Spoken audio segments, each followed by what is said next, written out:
गौरी गोपाल, जय श्रीमन नारायण। आज का दिन बड़ा ही मंगलमय और पावन है। आज हम सब विघ्नहर्ता, मंगलकर्ता, बुद्धि प्रदाता, प्रथम पूज्य श्री गणेश जी के जन्मोत्सव का पावन उत्सव मना रहे हैं। गणेश चतुर्थी का पर्व मना रहे हैं। गणपति जी का नाम लेते ही, उनका स्मरण करते ही मन में आनंद की अनुभूति होने लग जाती है, उत्साह और सकारात्मकता भर जाती है।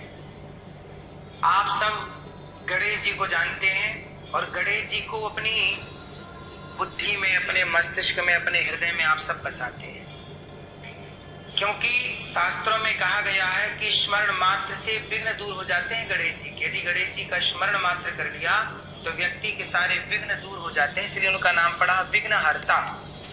गणेश जी का जन्म जो प्रसंग है, जन्म का, वह बड़ा अद्भुत है। पुराणों में कथा आती है कि माता पार्वती जी ने स्नान करने के लिए अपने शरीर के उबटन से एक सुंदर बालक की रचना की और उसे द्वार पर देखो माता पार्वती जो है, उन्होंने अपने तेज से, अपने शरीर से, अपने संकल्प शक्ति से उन्होंने वह बालक को तैयार कर दिया और वह बालक को कहा कि आप द्वार पर खड़े हो जाओ, कोई अंदर ना आने पावे। प्रहरी बनाकर खड़ा कर दिया, बालक किसी को भी भीतर जाने नहीं देता था। तभी भगवान शिव पधारे और प्रवेश करना चाहा। माँ पार्वती जी से मिलना चाह रहे हैं भगवान शंकर। उस बालक ने रोक दिया जो माँ पार्वती ने प्रकट किया था। विवाद हुआ और अंततः भगवान शंकर ने उसे, उस बालक का जो मस्तक है, काट दिया, मस्तक का छेदन कर दिया, सर धड़ से अलग कर दिया। जब माता पार्वती को यह समाचार मिला तो वह व्याकुल हो गई और भगवान शंकर से प्रार्थना करने लग गई। तब भगवान ने गजमुख बालक का मस्तक लगाकर पुनः गणेश जी को पुनर्जीवित कर दिया और कहा कि आज से तुम सबसे पहले पूजे जाओगे, तब तुम विघ्नों का हरण करने वाले और मंगल कार्य का आरंभ करने वाले देवता बनोगे। तब गणेश जी का नाम पड़ा गणपति, विघ्नहर्ता, मंगल मूर्ति, मंगल की मूर्ति है। गणेश जी का बड़ा मस्तक हमें सिखाता है कि विस्तृत और गहन चिंतन करो, बड़ा सोचो। बड़ी सूंढ़ का अर्थ है सभी सूक्ष्म से सूक्ष्म बातों को पकड़ो। छोटा मुख बताता है कम बोलो और मधुर बोलो। बड़े कान कहते हैं कि सुनो अधिक, ग्रहण अधिक करो। छोटे नेत्र बताते हैं गंभीर दृष्टि रखो, सतर्क रहो। और सबसे सुंदर बात है गणेश जी का वाहन, छोटा सा मूषक। यह हमें सिखाता है कि चाहे अहंकार कितना भी हो, अहंकार कितना भी बड़ा क्यों ना हो, ईश्वर उसे विनम्र बना ही देते, उस अहंकार को नष्ट कर ही देते। गणेश जी का जो वाहन है चूहा, गणेश जी बुद्धि के देवता है और चूहा जो है वह तर्क का प्रतीक है। बुद्धि हमेशा तर्क पर सवार होती है, इसलिए गणेश जी बुद्धि के देवता और चूहा तर्क का प्रतीक है। तो गणेश जी अर्थात बुद्धि, चूहा अर्थात तर्क पर। बुद्धि हमेशा तर्क पर सवार होती है, इसलिए बुद्धिमान तर्क करने वाला होता है, इसलिए गणेश जी चूहे पर विराजे।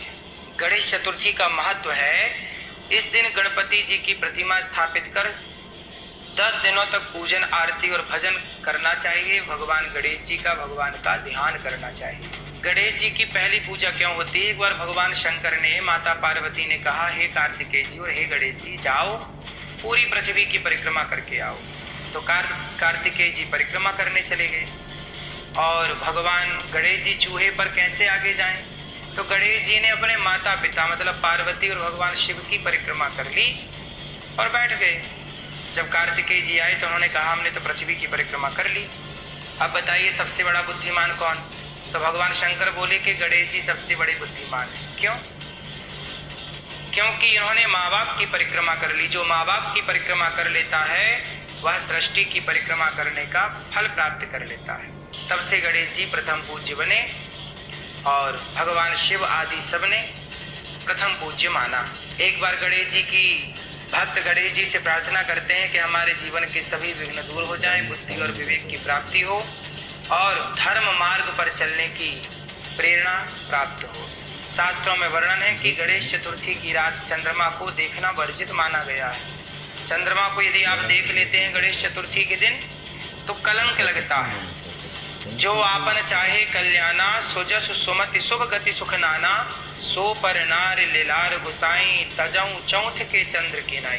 तो रामचरितमानस में भी चौथ के चंद्र की नाई, चौथ के चंद्रमा को त्यागने का वर्णन मिलता है, क्योंकि इसी दिन गणेश जी पर चंद्रमा ने उपहास किया था। चंद्रमा को श्राप क्यों दिया गणेश जी ने कि जो आज के दिन चतुर्थी के दिन तुम्हें देखेगा चंद्रमा वो कलंकित हो जाएगा, क्योंकि गणेश जी का उपहास कर दिया ना चंद्रमा जी ने। इसलिए आज के दिन से जो व्यक्ति चांद का दर्शन करेगा वो झूठा आरोप लगेगा, कलंकित होगा, ऐसा श्राप दिया। तभी से परंपरा चली कि इस दिन चांद देखने से बचा जाए। यदि गलती से देख लिया हो तो भगवान श्री कृष्ण के दूसरे और तीसरे विवाह की कथा सुनने से यह दोष समाप्त हो जाता है। स्यमंतक मणि की कथा सुन लो, समाप्त हो जाता है ये दोष। एक बार महर्षि वेदव्यास जी ने महाभारत की जब रचना करने के लिए बैठे तो वेदव्यास जी ने सोचा कि लिखेगा कौन, हम महाभारत के इस दिव्य महान ग्रंथ को लिखवाएं किससे। तो जब लिखवाने का निश्चय किया तो उन्होंने सोचा कि इतिहास इतना बड़ा, ये ग्रंथ महाभारत का इतना बड़ा है, इसे लिखने के लिए किसी विशेष लेखक की जरूरत है। तो कौन इसे लिखेगा? तब व्यास जी ने गणेश जी से कहा कि हे गणेश जी, आप मेरे लिए यह महाकाव्य लिख दीजिए। तो गणेश जी मान तो गए, परंतु गणेश जी ने एक शर्त रखी कि कलम जब मैं लिखूंगा तो लिखते समय एक पल के लिए भी मैं रुकूंगा नहीं, और यदि रुक गया मैं तो वहीं बंद कर दूंगा। तब वेदव्यास जी ने कहा ठीक है, आपकी शर्त मैंने मान ली, पर आप भी मेरी एक शर्त मान लीजिए कि आप बिना अर्थ समझे कोई भी श्लोक नहीं लिखेंगे। इसलिए जहां वेदव्यास जी ठहरना चाहते थे, कुछ सोचना चाहते थे, तो एक कठिन श्लोक दे देते थे गणेश जी को, ताकि वो सोचने में उनको टाइम लग जाए और ये अपना सोच लें। तो गणेश जी हर श्लोक को समझ के उसका अर्थ समझ के लिखते थे। फिर क्या था, व्यास जी जब थोड़ा चाहते कि ये श्लोक थोड़ा और सोच लूं और कुछ अच्छा कर लूं, तो वो कठिन श्लोक बोल देते और गणेश जी उसका अर्थ करने में थोड़ा टाइम लगा लेते। इतने में महाभारत, इस तरह से महाभारत पूरा हुआ। तो वेदव्यास जी कहते गए, गणपति बप्पा महाभारत को लिखते गए।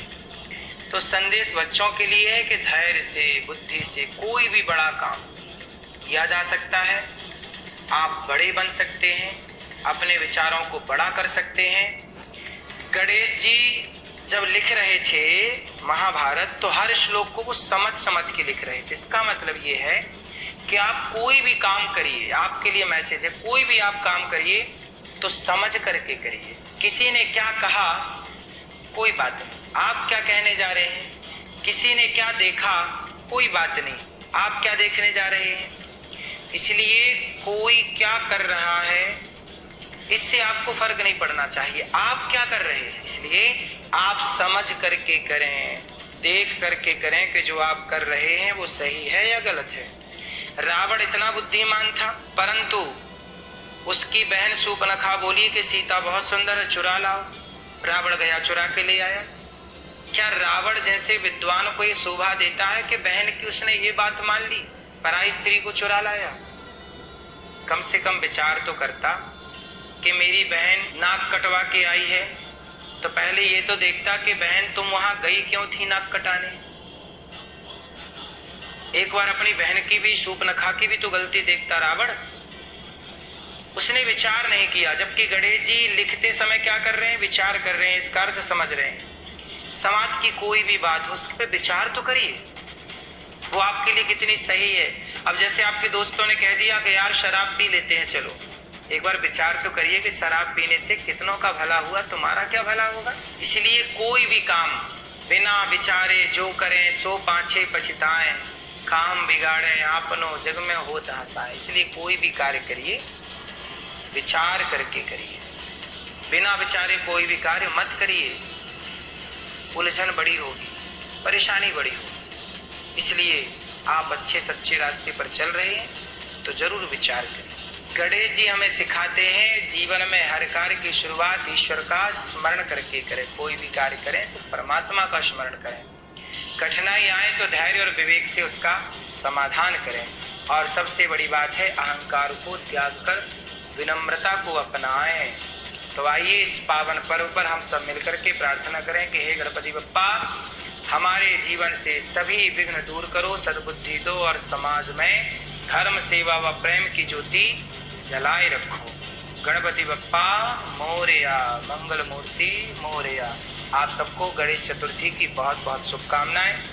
भगवान गणेश जी सदा आप पर और आपके परिवार पर कृपा करुणा बनाए रखें और बरसाते रहें। यही ईश्वर से मंगल कामना है कि आप सुखी स्वस्थ रहें। और गणेश जी बहुत कुछ सिखाते हैं।